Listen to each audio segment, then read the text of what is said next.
UKLO 1 year masters. No IELTS required up to 5 years visa. High visa success rate. Hello guys, welcome to hit TV. Present మనతో ఉన్నారు senior journalist Jagdev గారు. Sir నమస్తే. Sir నమస్తే. Sir, ఏదైతే హైడ్రా అనేది ఏదైతే commission కొత్తగా ఏర్పడిందో తెలంగాణలో, ఇప్పుడు చాలామంది హైడ్రా పేరు వింటేనే చాలా బడాబాబులు అనేది భయపడుతున్నారు. మొన్న చూసినట్లయితే ఎన్ కన్వెన్షన్ నాగార్జున గారిది మొత్తం కూల్చేయడం జరిగింది. మరి ఈరోజు చూసుకున్నట్లయితే కూడా అక్బరుద్దీన్ ఓవైసీ గారు, నేను ఒక పిల్లల కోసం స్థాపించిన ఒక స్కూల్ని దాన్ని కూల్చేద్దు, కావాలంటే నా మీద మళ్ళీ బుల్లెట్ల వర్షన్ గుర్తించండి కానీ దాన్ని అయితే టచ్ చేయొద్దు అన్నట్టుగా అక్బరుద్దీన్ ఓవైసీ గారు అన్నారు. ఇది ఎలా చూడొచ్చు అంటారు? హైడ్రా అనేది హైదరాబాద్ డిజాస్టర్, అదే దాన్ని ఎవరైతే నాశనం చేయాలనుకుంటున్నారో దానికి చెక్ పెట్టడానికి పెట్టిన సంస్థగా అభివర్ణిస్తున్నారు. అయితే ఇప్పుడు మీరు ఏదైతే నడుస్తుందో ఇప్పుడు అది చాలా వ్యవహారంలా కనిపిస్తుంది. పెద్ద పెద్ద వాళ్ళ వ్యవహారము, దీన్ని ఎవరు టచ్ చేయలేరు అని అనుకున్నారు. జనరల్గా మనం సొసైటీలో కూడా చూస్తే చట్టాలు, న్యాయాలు, గవర్నమెంట్ సంబంధించిన rules and regulations, terms and conditions ఏవైతే ఉన్నాయో అవి middle class, below middle class వరకే అప్లై అవుతాయి నా అభిప్రాయం ప్రకారం. అబోవ్ మిడిల్ క్లాస్ వారికి అవుతాయా అవ్వదా తెలియదు కానీ బట్ వాళ్ళు కొన్ని లూప్ హోల్స్, కొన్ని ఆప్షన్స్ వాడుకుంటారు. సో ఇప్పుడు నాగార్జున గారి ఎన్కన్వెన్షన్ మీరు టాపిక్ ఎత్తారు కాబట్టి ఆయన స్టే తెచ్చుకున్నారు. బట్ వచ్చేసరికి ఆర్డర్ వచ్చేసరికి మధ్యాహ్నం 2 తర్వాత ఎప్పుడు వచ్చినట్టుంది. ఈలోగా అది నేలమట్టం చేసేసారు. అయితే ఈ హైడ్రా అధికారులు చెప్పేది ఏంటంటే, ఏదైతే ఆ తుమ్మిడికుంట ఏదో చెరువు, తుమ్మిడికుంట చెరువు, అదే మన శిల్పకళా వేదిక ఆపోజిట్లో అటువైపు ఉంటుంది, అది వరకు మేము ప్లేస్ ఇచ్చాము, ఆయన పక్కాగా చూపిస్తున్నారు, పట్టా ఉంది అన్నారు వరకు ఓకే. బట్ పట్టా ఉన్నదాన్ని అంతవరకు అది పార్కింగ్ ప్లేస్ పెట్టేసి చెరువుల్లోకి వెళ్ళి పిల్లర్స్ వేసేసి అక్కడ లేక్ వ్యూ అని ఒక కన్వెన్షన్గా కట్టారనేది హైడ్రా వాళ్ళ యొక్క ఆరోపణ.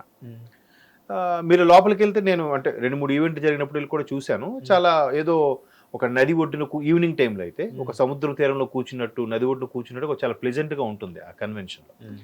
సో వాళ్ళ చెరువుని సుమారుగా 3 ఎకరాల పైచిలుకున్న కుంటలన్నీ కవర్ చేసి కట్టారనేది హైడ్రా వాళ్ళ ఆరోపణ. సో ఇప్పుడు ఈ వ్యవహారం ఏదైతే వాళ్ళు కూల్చేశారో, ఓహో కాంగ్రెస్ ప్రభుత్వం ఒక్కొక్కరికి చెక్ పెడుతుంది, ఒక్కొక్క ఏదైతే ప్రభుత్వానికి సంబంధించిన ఏవైతే ఆక్యుపై చేశారో అవన్నీ కూలగొడుతుంది అనేది ఒక క్లారిటీ వచ్చింది. అయితే గతంలో దీని మీద ఇప్పుడు నెటిజన్స్లో బాగా వ్యవహారం దుమారం రేపుతున్న అంశం ఏంటంటే, గతంలో నాగార్జున గారు, చిరంజీవి గారు వీళ్ళందరూ కేసీఆర్ గారిని కలవడానికి వెళ్ళారు. కార్మికుల కష్టాలు, సినీ కార్మికుల కష్టాలు, డైలీ వేతనాలు పెంచాలి, లేదంటే వాళ్ళకు ఒక బీమా కల్పించాలి, ఏవో రకరకాలు. సో ఆ సందర్భంలో బాలయ్య గారు వెళ్ళే పెద్ద స్టార్లో వెళ్ళకపోయినప్పుడు బాలయ్య గారికి ఒక మిత్రుడు అడిగారు, ఏమని, సార్ ఇట్లా అందరూ వెళ్ళారు మీరు వెళ్ళలేదు అంటే, ఎవరు వెళ్ళారు, నాకెవరు చెప్పారు అన్నాడు ఆయన. అంటూనే ఆయన ఒక చివరిగా ఒక చిన్న కొటేషన్ ఏం వదిలాడంటే, ఎవరెవరు వాళ్ళ భూములు కాపాడుకోవడానికో వాళ్ళ ఆస్తులు కాపాడడానికి వెళ్ళుంటారు అని ఒక స్టేట్మెంట్ వదిలాడు. అప్పట్లో భూములు పంపగా మేబీ అట్లాంటి పదం ఏదో వెళ్ళారు. సో అది ఇప్పుడు ట్రోల్ అవుతుంది. ఒక్కో బాలయ్య గారు ఇచ్చిన స్టేట్మెంట్, మరోవైపు నాగార్జున గారు ఫోటో పెట్టి అది నేలమట్టం చేస్తున్నట్టుగా ఒక వీడియో కూడా ఇప్పుడు ట్రోల్స్ అవుతున్నాయి. సో మేబీ బాలయ్య గారికి ముందే తెలుసా, అందుకే ఈయన ఇలా చెప్పారా, వీళ్ళందరూ అప్పటి నుంచి గత ప్రభుత్వంలో ఇవన్నీ లాలూచి పడుతూ వస్తున్నారా? ఎందుకంటే 2014లోనే హైకోర్టు దాని మీద ఒక ఆర్డర్స్ పాస్ చేసింది. అది స్టే ఉన్న దాన్ని వీళ్ళు కూల్చేశారు అన్నట్టుగా వీళ్ళు చెప్తున్నారు. నాగార్జున గారు ఒక ట్వీట్ వేశారు, ఒక స్టే ఉన్న దాన్ని మీరు ఎలా కూల్చేస్తారు అన్నట్టుగా, దీనికి డిఫామేషన్ కేసు నేను వేస్తాను అన్నట్టుగా నాగార్జున గారు ఒక ట్వీట్ సోషల్ మీడియా అన్నారు. అవును, ఆయన ఆ విషయంలో చాలా ఆవేశంగా ఉన్నారని కూడా నేను విన్నాను. అంటే కేసు రన్ అవుతుంది, ఇంకా దాని గురించి తీర్పు అయితే రాలే. వీళ్ళేమంటారు, మేము మీకు ఆల్రెడీ నోటీసులు పాస్ చేసాం కదా, దీనిపైన మీరు స్పందించాలి, ఏదో చెప్పాలి, చెప్పకుండా మీరు అలా ఉంటే ఇంక మేమేం చేసేది. ఇప్పుడు ఆయన ఎవరు, రఘునాథరావు ఏదో సంథింగ్ అని కదా, ఆయన ఆఫీసరు, హైడ్రా ఆఫీసరు మొత్తం క్లియర్ చేశారు. ఇది ఇలా ఉంటుండగానే రేవంత్ రెడ్డి గారు ముఖ్యమంత్రి అవ్వకముందు ఇచ్చిన కొన్ని స్టేట్మెంట్లు కూడా ఇప్పుడు ట్రోల్స్ అవుతున్నాయి. అవును, అప్పుడు అసెంబ్లీలో రేవంత్ రెడ్డి గారు మాట్లాడడం జరిగింది. ఎన్ కన్వెన్షన్ నాగార్జున గారిది అక్రమ కట్టడము, అప్పుడు టీడీపీ జెండాలో ఉన్నారు, అప్పుడు టీడీపీ పార్టీ ఎమ్మెల్యేగా అప్పుడు ఆయన చెప్పడం జరిగింది. అండ్ ఇప్పుడు దాన్ని కూల్చివేయడం జరిగింది. ట్విస్ట్ ఏంటంటే రేవంత్ రెడ్డి గారి కూతురు ఎంగేజ్మెంట్ కూడా అదే ఎన్ కన్వెన్షన్ లో జరిగింది.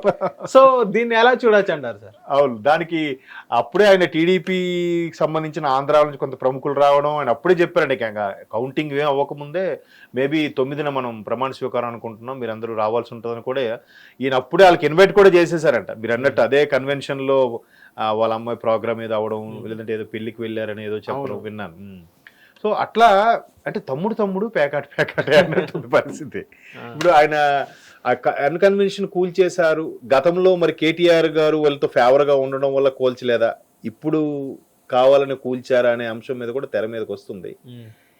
ఎట్లా అయిపోయిందంటే ఎవరు ప్రభుత్వం వస్తే వాళ్ళు ఫేవర్గా ఉన్నట్టుగా ఉంది. ఇప్పుడు కేసీఆర్ గారు ఉన్నారు, 111 జీవో ఏదో పాస్ చేశారు ముందు, లాస్ట్ మినిట్లో మళ్ళీ అది తీసేశారు. అంటే ఏంటి బాబు, చెరువులు మీరు కబ్జా చేసుకోండి, చెరువులు కట్టేసుకోండి అనే అర్థం వచ్చేలాగా అనిపించింది. ఆయన వేరే ఉద్దేశంతో అది రిలీజ్ చేసి ఉండొచ్చు, మళ్ళీ డిప్లాయ్ చేసి ఉండొచ్చు. ఇప్పుడు అలాగే బల్లారెడ్డి గారి కాలేజ్ వ్యవహారం, కాంగ్రెస్ గవర్నమెంట్ వచ్చిన ఆల్మోస్ట్ వాళ్ళు వారం రోజులకో 10 రోజులకో స్టార్ట్ చేసేసారు అది.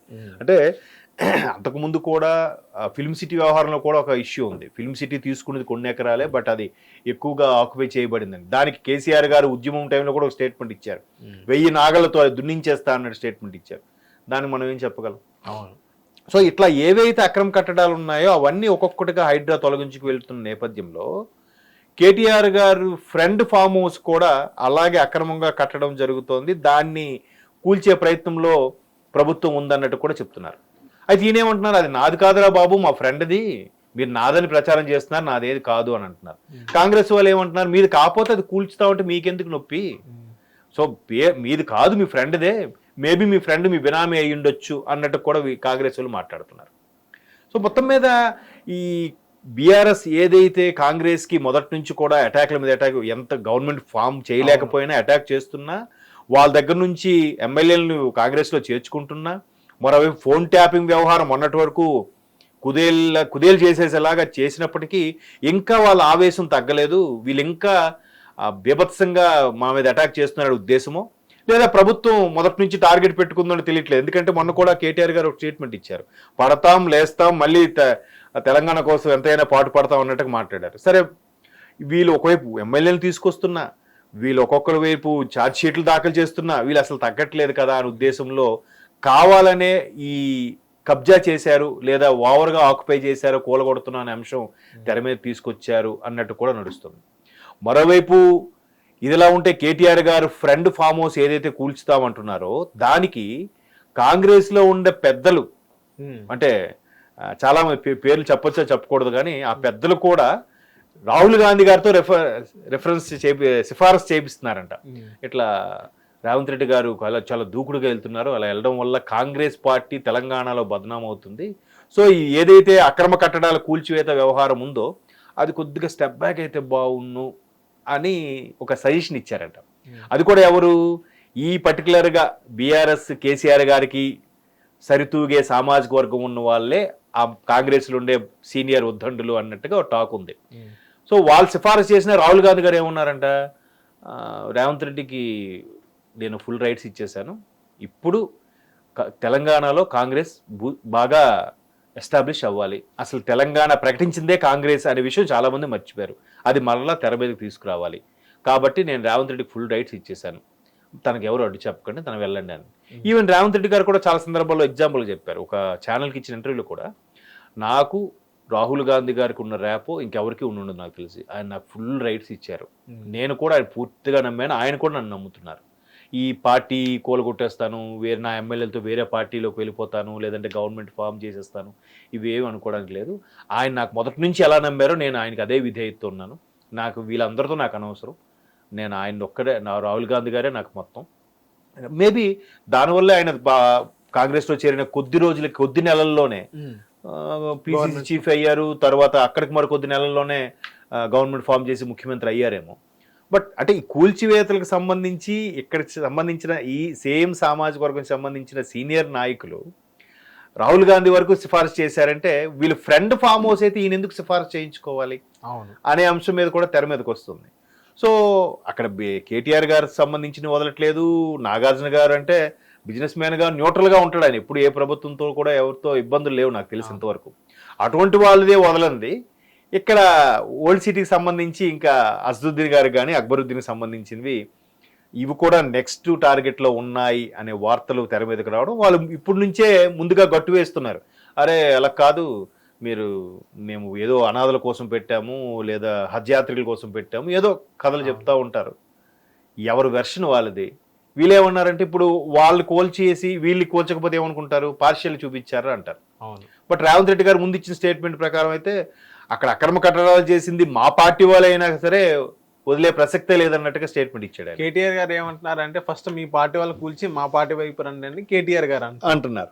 కానీ మరి ఎవరి పార్టీ వాళ్ళు కొంత ఉంటుంది కదా, మేబీ లాస్ట్ లిస్ట్ లో పెడతారేమో. అవును. ఈలోగా కొంతమంది అది 3వ పేజీ 4వ పేజీ వార్త అయ్యాక మర్చిపోతారుగా, అప్పుడు మళ్ళీ స్టార్ట్ చేస్తారో లేదా వదిలేస్తారో చూడాలి. ఓకే. ఇప్పుడు కాంగ్రెస్ గవర్నమెంట్ వచ్చాక ఎలా అయిపోయిందంటే వీళ్ళు గవర్నమెంట్ వచ్చినప్పుడు ఒకలాగా, వాళ్ళ గవర్నమెంట్ వచ్చేలాగా ఒకలాగా అట్లా అయిపోతుంది. అవును. ఏది ఒకవైపు ఒక వెర్షన్ తీసుకొని వాదించలేం, మాట్లాడలేం. హిట్ టీవీ యాప్ ని డౌన్లోడ్ చేసుకోండి. ఇందులో short news, live news, entertainment movies అన్ని అవైలబుల్ గా ఉన్నాయి. Please download Hit TV app. Hit TV app. Hit TV యాప్ని ఫ్రీగా డౌన్లోడ్ చేసుకోండి.